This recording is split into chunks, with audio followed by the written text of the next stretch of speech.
भाइयों बहनों, माताएं, नौजवान मित्रों, आप सभी के चरणों में मैं प्रणाम करता हूं। आज दो बहुत ही पावन अवसर पे हम लोग मिले। एक तो भगवान बुद्ध की पूर्णिमा है, भगवान बुद्ध पूर्णिमा बोलते हैं। तो सबसे पहले हम लोग भगवान बुद्ध जो भगवान के अवतार माने जाते थे, हिंदू मान्यता के अनुसार भगवान विष्णु का अवतार माने जाते थे। सभी लोग अपने अपने ढंग से, लेकिन सभी लोग उनको ईश्वर का अवतार मानते हैं। ऐसे भगवान बुद्ध के लिए हम लोग एक जयकारा लगाए, भगवान बुद्ध की, भगवान बुद्ध की, भगवान बुद्ध की। और हमारे इतिहास के, भारत का इतिहास पृथ्वीराज चौहान के बिना पूरा नहीं होता। हम सभी यहाँ जितने भी लोग बैठे, अगर पढ़ाई किए होंगे ज्यादातर लोग, तो उनको याद होगा कि हमारे प्राथमिक स्कूल की जो पुस्तकें होती थी, पाठशाला की जो पुस्तकें होती थी, उनका पाठ्यक्रम जो है पृथ्वी चौहान का अचूक उसमें उल्लेख होता था। हम सभी उनको पढ़ करके बड़े हुए हैं। हिंदू हृदय सम्राट भी बोला जाता है। और भारत का यूं कह लीजिए कि पहला आधुनिक युग का पहला सम्राट अगर किसी को पदवी मिली है तो पृथ्वीराज चौहान जी को मिली है। ऐसे महान पराक्रमी, महान देशभक्त, हिंदू हृदय सम्राट पृथ्वीराज चौहान की, पृथ्वीराज चौहान की, पृथ्वीराज चौहान की। आज के इस पावन अवसर पे मैं देख रहा हूं, और ये बहुत ही अच्छा जो हमारे आयोजक करता प्रमुख रूप से हमारे भाई संतोष चौहान तो नेता तो कम है, हमारे भाई ज्यादा है। इसलिए कि मैं जब नया राजनीति में आया और हमको भी दोस्तों की तलाश थी, राजनीतिक दोस्तों की तलाश थी, तो उनमें अगर सबसे पहले किसी ने हमारा हाथ पकड़ा होगा तो ये संतोष चौहान ने हमारा हाथ पकड़ा था कि भैया मैं उम्र में तो छोटा हूं, लेकिन मैं भाजपा के संगठन में बहुत दिन से काम कर रहा हूं, हमारे लायक कोई काम काज होगा बताइएगा।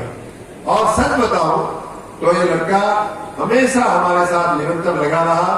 उसके तुरंत बाद ही नगर पालिका का चुनाव आ गया।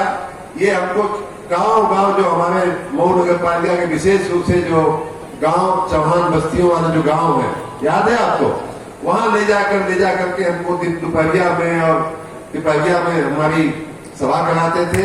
हमारे बहुत ही प्रिय है। और इनको मैं भगवान से प्रार्थना तो क्या करता हूँ, भगवान इनको इतना आगे बढ़ावे कि ये पृथ्वीराज चौहान की ऊंचाई में लड़का प्राप्त करे, ऐसी मेरी तुरंत इच्छा है। क्योंकि ऐसे बहुत कम लोग मिलते हैं जिनको शायद ईश्वर बना करके भेजता है। पृथ्वीराज चौहान भी जब पैदा हुए होंगे तो उनके माँ बाप ने भी नहीं सोचा होगा कि उनको वो ऊंचाई मिलेगी जो हम और आप आज उनको नमन कर रहे हैं।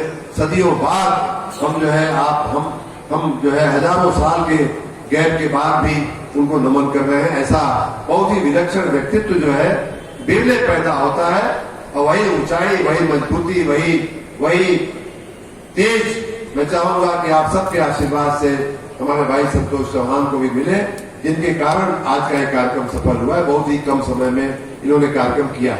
उसी प्रकार सतदेव चौहान से जैसा कि इन्होंने कहा, इन्होंने बताया कि जब मैं यही दिल्ली में काम करते ही थे, एम्स जैसी देश की सबसे बड़ी जो अस्पताल है, संस्था है आयुर्विज्ञान का, उसमें काम करते हैं और बहुत ही लोकप्रिय वहां के, पूरे दिल्ली में, सिर्फ एम्स में नहीं, पूरे दिल्ली में बहुत लोकप्रिय है।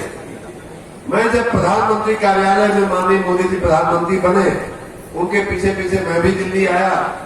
मैं भी दिल्ली के लिए नया था, दिल्ली हमारे लिए नई थी। ये कहीं से खोजते खोजते हमारे यहाँ पहुंचे। उसके बाद आना जाना शुरू हुआ, थोड़ा ये भी खुलने लगे, थोड़ा हम भी खुलने लगे। और इन्होंने एक दिन कहा कि साहब, हमने मऊ का हालचाल पूछते रहते थे। इन्होंने कहा कि साहब मऊ की हालत ठीक नहीं है, कोई कुछ करता नहीं है, वोट ले लेते हैं लोग, फिर जाकर के अपनी चूहे की मांग होती है ना, चूहे के बिल में घुस जाते हैं। उसके बाद जब फिर चुनाव आता है तो फिर बिल से बाहर आते हैं और कुछ न कुछ करके रंग बदल के, चोला बदल करके, नारे बदल करके, आदमियों की टोलियां बदल करके और चुनाव जीत जाते हैं। कई बार जगह बदल करके चुनाव जीत जाते हैं और हम लोग जहां के तहां पड़े हुए। आप कुछ करिए। हम तो प्रधानमंत्री कार्यालय में थे, अधिकारी थे, अफसर थे, हम क्या करते? हमारा थोड़ा बहुत जो बस चलना शुरू हुआ तो 2017 के बाद जब अपनी भारतीय जनता पार्टी की सरकार आई तो थोड़ा बहुत हम लोग कहने सुनने लगे कि भैया माननीय योगी जी को वहां से कह करके, विनती करके, निवेदन करके कि जो आज दिखवा लीजिए। और माननीय योगी जी की सरकार में काम थोड़ा वो शुरू हुआ, लेकिन उसके बाद भी इनको संतोष नहीं हुआ। क्या आप इतना काबिल आदमी है, मोदी जी इतने काबिल नेता है, आप कुछ करते क्यों नहीं मऊ के लिए? अब ये स्थिति ऐसी आ गई, ये स्थिति ऐसी आ गई, ये जो पुराने लोगों ने जो तपस्याएं किया ना, कुछ लोगों ने ऐसी तपस्या किया, उसमें देखिए मैं कोई सनातन या हिंदू या बड़ा जात के का, छोटा जात के नहीं, मैं खाली किस्सा एक बात कहने के लिए कह रहा हूं। मनु और शत्रुपा के बारे में ऐसा कहा जाता है कि उन्होंने बड़ी तपस्या की और इतनी तपस्या, घोर तपस्या की कि विष्णु भगवान जो है वो अवतरित होना, मतलब उनके सामने उपस्थित होना पड़ा। उपस्थित हुए तो उन लोगों की कोई संतान नहीं थी, मनु शत्रुपा की कोई संतान नहीं थी। तो पूछे कि क्या चाहिए, तो बोले कि आप जैसी संतान चाहिए। तो भगवान ने कहा कि अब सोचने पड़ गए भगवान, भाई बात तो अब इसकी बनना पड़ेगा, तपस्या किया है, हम स्वयं खड़े हैं, इसको आश्वस्त कर दिया है कि जो मांगोगे वो मैं दूंगा, तो बात तो माननी पड़ेगी। तो कहे कि अब तो उनके जो मांगा था वो ये था कि आप जैसी संतान चाहिए। अब भगवान तो एक ही है। तो भगवान ने कहा कि मेरे जैसा मैं दूसरा कहां से लाऊं? अच्छा तो ऐसा करता हूं कि चलो मैं ही आ जाऊंगा। तो वो उस वरदान का परिणाम है कि भगवान राम अयोध्या में राजा दशरथ के यहां पैदा हुए। तो हमने कहा भैया ऐसा है कि अब मैं अपने जैसा, मोदी जी जैसा कहां से ले आऊं, चलो मैं ही आ जाता हूं। उसके एक ही साल बाद मैंने नौकरी छोड़ करके आपकी सेवा में आने का हमने निर्णय लिया। मैं आया और माताएं बहनों से मैं खास बात करते हुए मैं कहना चाहूंगा कि देखा कहीं बगल में द्वारी घाट के बगल में सरया गांव है, सरजू नदी के किनारे, वही जो हमारा ननियाऊ है, हमार माई सरजू के किनारे का है। और सरजू मैया का हम सौगंध खेले हैं, उनका कसम खेले हैं कि एक एक आदमी के चेहरा पर जब तक हंसी ना आई, मऊ के एक एक नागरिक के चेहरा पर जब तक हंसी ना आई, तब तक एक शर्मा चैन से ना बैठे।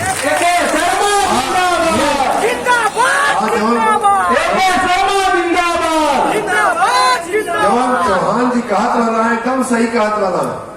आपकी कृपा से, हमारे माई की कृपा से, सरजू भैया की कृपा से, भगवान की कृपा से, आप सबके बड़ों के आशीर्वाद से कौनो ऐसा दुनिया में देश ना है जो हम ना घूमले हैं, कौनो ऐसा हवाई जहाज बढ़िया ना है जो हम ना चढ़ल है, कौनो दुनिया का हो, दुनिया का कौनो दुनिया का बढ़िया होटल ना है, सबसे बढ़िया होटल ना है जो में एक शर्मा आपके आशीर्वाद से रुकायल न होके, आराम ना दिन न बितौले हो। ये सब छोड़ के हम ये लिए कि आप लोगों की हालत देख करके हमको सच में तरस आता है।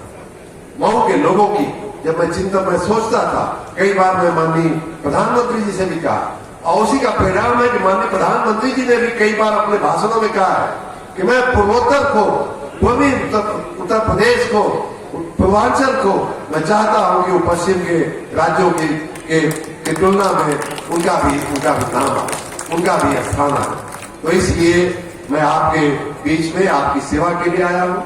मेरा अपना एक संकल्प है, मेरा अपना एक प्रण है कि जिस मां की कोख से मैं पैदा हुआ हूं, जिस सरजू मैया ने हमको आशीर्वाद देकर के हमको इस जगह पे पहुंचाया है, उनकी सेवा में, उन माताओं बहनों की सेवा में, भाइयों की सेवा में कहीं कोई कमी न रह जाए, यही मेरा संकल्प है, यही मेरा प्रण है। और इसीलिए मैं रात दिन चल रहा।